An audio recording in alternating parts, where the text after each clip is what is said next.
Hi, this is Caleb from Master Principles of Accounts. Now you have just received back your mid-year exam results, okay?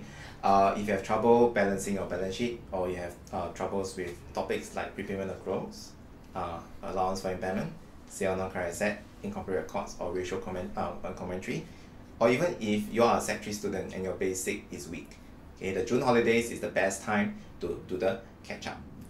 These June holidays, okay, I'm going to walk through with you personally, okay, to help you get the grades from even if you do not have any prior knowledge, whether it's your basic double entries or the 6 chapters you see below. Okay, I'm going to use the shortcut that I have developed over the last 4 years, okay, to help you get the maximum results in a minimum time.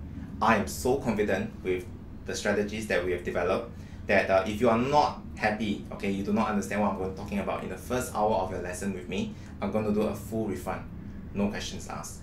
So check out the courses below, okay, sign up with a friend and I will see you there.